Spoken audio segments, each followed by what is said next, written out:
Welcome my YouTube channel. तो हमारा जो चैप्टर चल रहा था अब तक भोजन, स्वास्थ्य और रोग, उसमें आज हम डिस्कस करेंगे विटामिन्स के बारे में।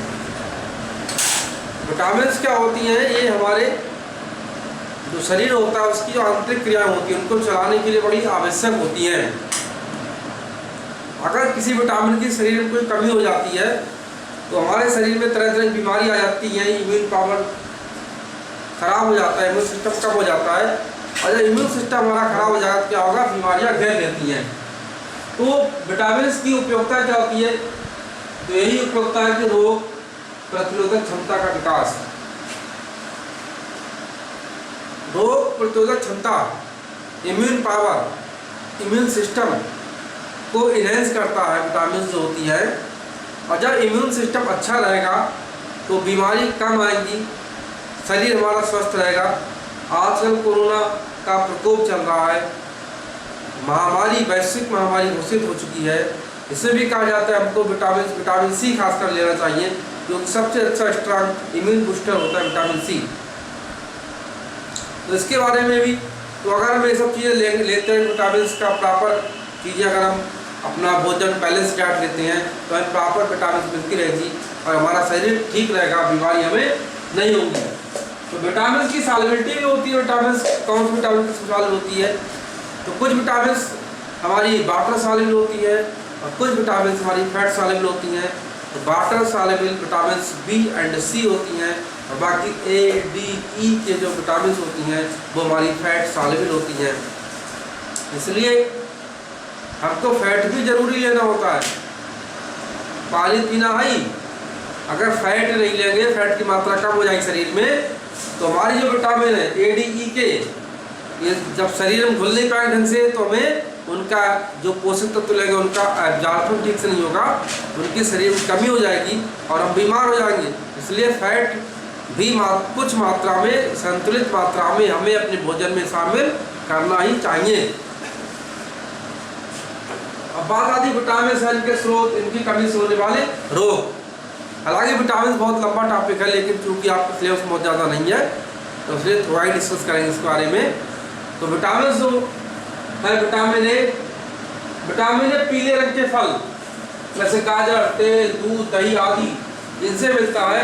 अगर विटामिन ए की कमी हो जाती है तो उससे जो रोग होता है, रतौंधी, जिसे नाइट ब्लाइंडनेस कहते हैं, रात में व्यक्ति को दिखना बंद हो जाता है, धुंधला दिखता है। अब लोग जनरली कहते हैं विटामिन ए में सब, जो गाजर होती है सबसे ज़्यादा विटामिन ए होता है। गाजर ए में सीधे सीधे विटामिन ए नहीं होता है, कैरोटीनॉइड्स होते, कैरोटीन होती है गाजर में। तो कैरोटीनॉइड, जो कैरोटीन होती है वो कन्वर्ट जब हम खाते हैं तो कैरोटीन्स विटामिन ए में कन्वर्ट होती है। तो गाजर में डायरेक्ट विटामिन ए नहीं होता, कैरोटीन होती, कैरोटीनॉइड्स होते हैं, तो वो चेंज होते हैं, विटामिन ए में चेंज होते हैं। तो इसके बाद हमारा विटामिन डी है।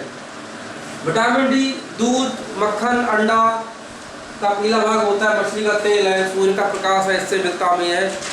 और अगर विटामिन डी की कमी हो जाती है तो सूखा, रिकेट्स बोलते हैं, रिकेट्स हो जाता है। सूखे में क्या होता है, बच्चा बहुत पतला होता है और खासकर बच्चों में ज़्यादा दिक्कत आती है, होती है रिकेट्स। पेट निकल जाता है बच्चे का और बाकी शरीर पतला होता है बच्चे का, पहचान इसकी होती है। फिर विटामिन सी। विटामिन सी जो होता है, जितने सिट्रस फ्रूट्स होते हैं, खट्टे फल होते हैं, उनमें होता है। आंवला है, संतरा है, मौसमी है, हरी सब्जी है, पालक है, इनमें सब में पाया जाता है। विटामिन सी सबसे अच्छा इम्यून बूस्टर होता है। आंवले में सबसे ज़्यादा विटामिन सी पाया जाता है। इसके 1 ग्राम में 750 mg विटामिन सी होता है। और आंवला ऐसा फल होता है, इसको आप सुखाएं, चाहे उबालें, कैसी मात्रा में डालें, अचार की मात्रा में खाएं, इसका विटामिन सी कम नहीं होता, इसलिए आंवले को अमृत फल कहा जाता है। अमृत फल इसलिए कहा जाता है, पुराण में कथा है, सुनने में आता है ऐसा कि जब समुद्र का मंथन हुआ था तो वहाँ अमृत निकला था वहाँ से, और जब वो राक्षस लेके भाग गए थे तो भगवान विष्णु ने जब मोहिनी का रूप रखा था और उन्होंने उस मटकी को मतलब रख के अपने ऊपर नृत्य किया था, डांस किया था उन्होंने, तो कुछ बूंदें उस अमृत की पृथ्वी पर आकर गिरी थी, जैसे गिलोय है, आंवला है, तुलसी इन पर क्रिया करती, इसलिए इनको अमृत फल कहा जाता है। इसलिए आंवला को अमृत फल भी कहा जाता है। विटामिन सी बहुत ज़्यादा होता है इसमें है। लॉन्गेविटी को बढ़ाता है, हमारे दीर्घायु जीवन को करता है, हमारे है बीमारियां नहीं आती हैं, तो ये ऐसा कहा जाता है इसके बारे में। और विटामिन सी की कमी से स्कर्वी रोग हो जाता है। फिर आता है विटामिन ई। विटामिन ई हमारा तेल, दालें, अंडा, अंकुरित अनाज आदि इन सबसे हमारा विटामिन ई मिलता है। और आजकल विटामिन ई की कमी से होने वाला रोग है प्रजनन क्षमता में कमी। ये बहुत विकट समस्या आजकल खड़ी हो गई है। प्रजनन क्षमता में लगातार कमी होती जा रही है, तो इसके लिए सबसे अच्छा स्रोत होता है अंकुरित अनाज जो होते हैं। अंकुरित अनाज अगर हम खाते हैं तो विटामिन ई हमें मिल जाते हैं। और जो गेहूं होता है, गेहूं को अंकुरित करने में विटामिन ई बहुत ज़्यादा हो जाता है। ग्लूटेन एक प्रोटीन होता है, वो भी इसमें होता है। तो गेहूं अंकुरित अगर खाते हैं तो विटामिन ई बहुत ज़्यादा मात्रा में हो जाता है। इसके अलावा आयुर्वेद में बहुत ऐसे प्लांट्स होते हैं हमारे, हर्ब साइंस से अश्वगंधा है, शतावर है। अगर ये चीज़ें हम लोग दैनिक जीवन में यूज़ करते रहें तो शायद प्रजनन क्षमता भी इनसे इंक्रीज होती है। हमारा जो नर्वस सिस्टम होता है बहुत स्ट्रांग हो जाता है, इनसे न्यूरॉन टॉनिक होती हैं, अश्वगंधा, शतावर है।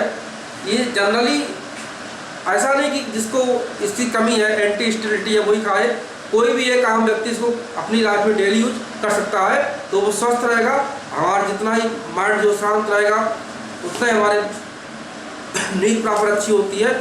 ये चीज़ें हम अपनी लाइफ में शामिल कर सकते हैं, तो उससे हमें थकान भी नहीं होगी, स्ट्रेस नहीं रहता है, सब स्ट्रेस रिड्यूसिंग ये सब होती हैं और हमारी प्रजनन क्षमता भी अच्छी रहेगी। उसके बाद आता है विटामिन के। विटामिन के जो होता है साग, हरी सब्जियां, सलाद, गाजर आदि इन सबसे मिलता है।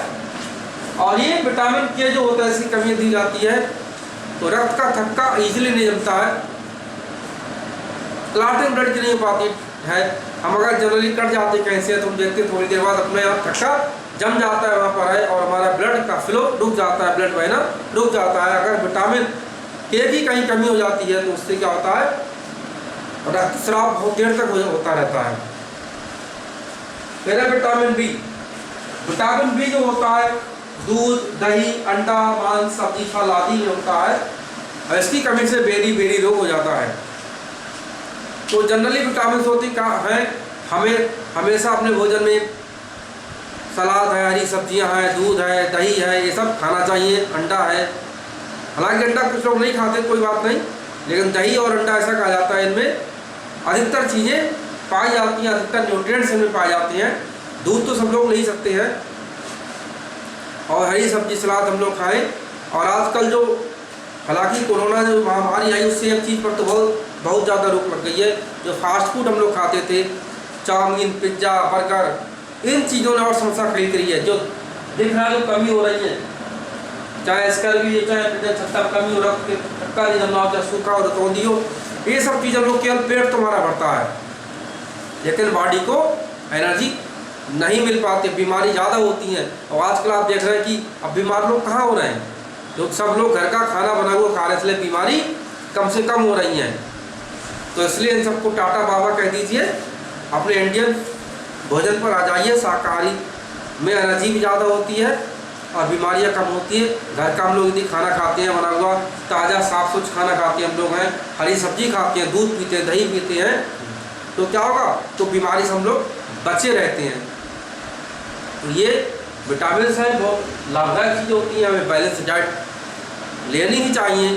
क्योंकि अगर हम बीमार पड़े 1000 रुपये डॉक्टर को देंगे तो उससे अच्छा 1000 रुपये का शरीर खा जाएं, अपने आप खा लें वो चीज़ें, तो हमें फ़ायदा रहेगा, हमारा शरीर स्वस्थ रहेगा, हमारी तकलीफ कम होगी और डॉक्टर को पैसा हमको नहीं देना होगा। Thank you.